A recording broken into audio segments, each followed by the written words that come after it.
Здорово, бандиты! Играя за пехоту, невольно думаешь, какая же цивилизация сильнее, Рим или Франция? А может, скрытый потенциал Японии? Или новенькие викинги? Погнали проверим.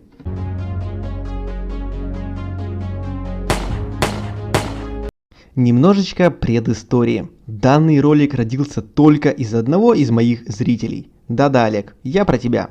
В жарком споре о том, какая пехотная цивилизация лучше, мы пришли к выводу, что только реальный тест все покажет. Потому что можно долго обсуждать те или иные плюсы, написанные на бумажке. Но только реальный тест покажет, кто прав, а кто нет.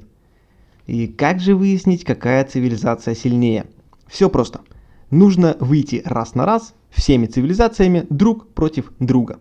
Кто всех победит, тот и прав. А в нашем случае сильнее. Прежде чем покажу вам результаты, поясню. Я выясняю не самую лучшую цивилизацию, а самую сильную среди пехотных. Может возникнуть вопрос, в чем разница?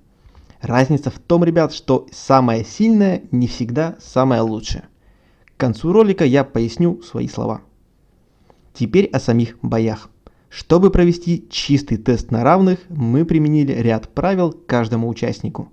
Никаких рун, никаких усиляющих бафов, базовый скин города, одинаковый VIP, отсутствие альянса и одинаковый командир, застрельщица 5-5-5-5, и у каждого были сброшены таланты. В общем, мы остались только на усилениях от цивилизации, создав необходимые равные условия. Начали мы на Т4, а потом плавненько переехали к Т5. На борту было по 100 тысяч войск у каждого. Первый бой. КТ против ДФЦА. Викинги против Японии. Бой на Т4. 10027 против 11364. Разница 1337 тяжелораненых юнитов. Неплохо для новеньких-то викингов. Второй бой. Алексеевич против КТ. Рим против викингов. Бой на Т4. 11085 на 10180. Разница 905 тяжелораненых юнитов. Опять же, викинги вышли победителями. Третий бой. ДФЦА против Алексеевич. Япония против Рима. Бой на Т4. 10945 против 10323. Разница 622 тяжелораненых юнита.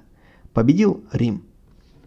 Закончив играться на Т4, мы перешли к Т5. Четвертый бой. ДФЦА против Адриана. Япония против Франции. Бой на Т5.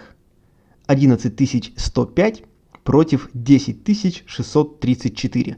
Разница 471 тяжелораненый юнит. Победила Франция. Пятый бой. ДФЦА против Алексеевич. Япония против Рима. Бой на Т5. 10866 против 10362. Разница 504 тяжелораненых юнита. Победил Рим. Шестой бой. Бой на Т5. Алексеевич против Адриана. Рим против Франции. Да-да, то самое противостояние.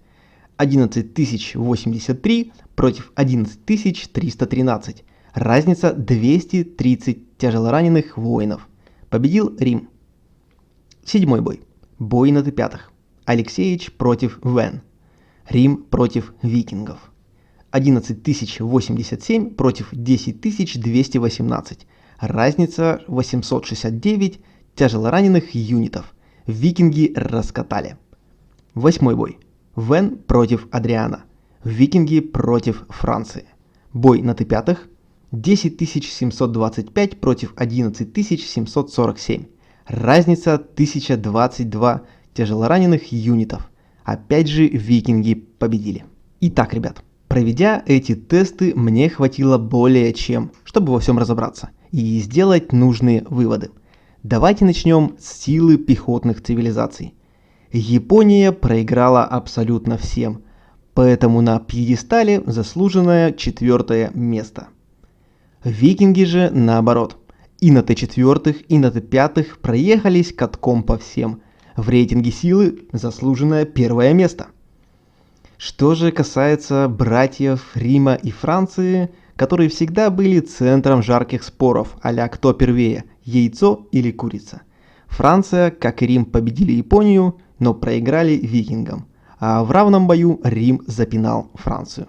Соответственно, занимает вторую строчку в нашем рейтинге, а Франция встает на третье место.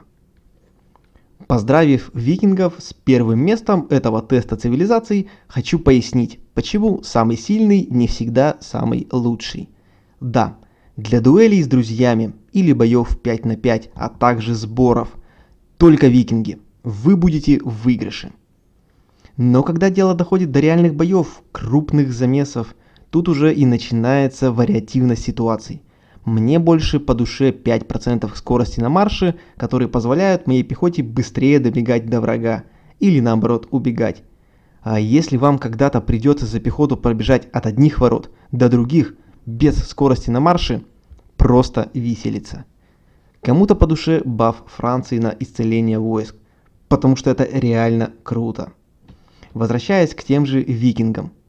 Такой разрыв получается только из-за того, что все 390 ходов в бою у викингов было плюс 3% к урону контратакой. В реальном бою ты столько не провисишь на враге. И только поэтому лучшая цивилизация будет та, которая вам больше подходит по стилю игры, а не та, которая выиграла в каких-то там тестах. Но отдам должное викингам. Мне понравилось.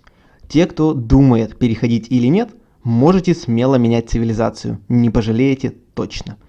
Ну и от меня огромная благодарочка моей Dream Team, которая очень помогла мне сделать этот ролик. А именно, Адриана, Франция, KT, Викинги, DFCA, Япония, Вен, Викинги. Спасибо, Ребзи, за возможность сделать такой контент. Надеюсь, вам поможет эта информация, ну а на сегодня у меня все. Подписывайтесь, ставьте лайки, пишите комментарии. Пока!